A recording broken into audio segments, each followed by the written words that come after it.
শুভ্র পৌর শ্রমিক দল ছাত্র দল আসলে দোয়া মাহফিল, অতএব আমরা একটু পরিচয়টা কম দেই। আমরা তার জন্য হাতকে তুমি দারাজ করে দাও। আল্লাহ রাব্বুল আলামিন তোমার কাছে ফরিয়াদ করেছে। আমাদের দেশ নেত্রী খালেদা জিয়া আজকে যে অবস্থা আছে, আমরা আল্লাহর কাছে দোয়া করব। আমি আশা ব্যক্ত করে আমার সংক্ষিপ্ত বক্তব্য আহ্বান করছি।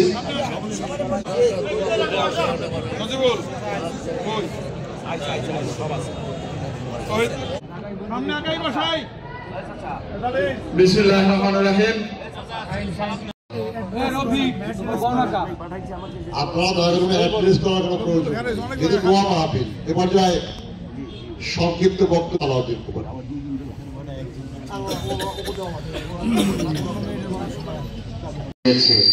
আমরা দেখেছি সেই 1971 থেকে এই 16টি বছর আমরা দেখেছি দেশনেত্রী বেগম খালেদা জিয়া একজন তিনবারের প্রধানমন্ত্রীকে তাকে একটি মিথ্যা মামলায় তাকে 3টি দেশনেত্রী বেগম খালেদা জিয়ার জন্য আপনারা অনেক দোয়া করবেন।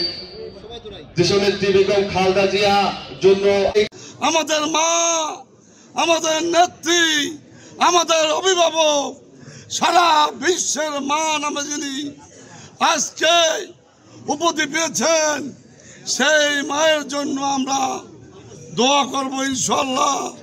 আমার মা বোনদেরকে দোয়া করতে বলবেন। উপরে মহিলা দলের নেতৃবৃন্দ আছেন, তারাও দোয়া করবেন। বাংলাদেশ থেকে শুরু করে বিশ্বের সকল দেশ থেকে সর্বস্তরের মানুষ তার জন্য দোয়া করেছেন এবং এই দোয়ার বদৌলতে আলহামদুলিল্লাহ আমাদের নেত্রী আগের থেকে কিছুটা সুস্থ হয়ে উঠেছেন। আমরা সবাই বলি আলহামদুলিল্লাহ। এই 17 বছর বিএনপিকে ধ্বংস করবার জন্য আওয়ামী সরকার, ফ্যাসিস্ট হাসিনা সরকার অনেক চেষ্টা করেছে, কিন্তু পারে নাই। আজকে খালেদা জিয়ার জন্য, দেশ মাতার জন্য, বিএনপি নেত্রীর জন্য আমরা সবাই মন খুলে আল্লাহর কাছে চোখের পানি ফেলে আমরা দোয়া করবো। আল্লাহ তার হায়াত দরাজ করে, আল্লাহ তার সুস্থতা দেয়।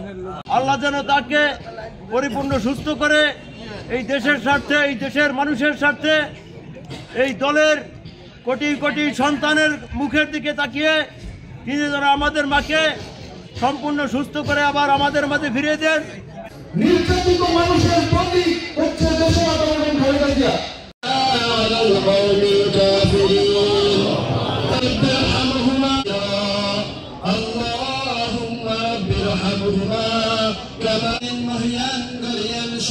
শক্তিমান দয়ালু তথা মেহেরবান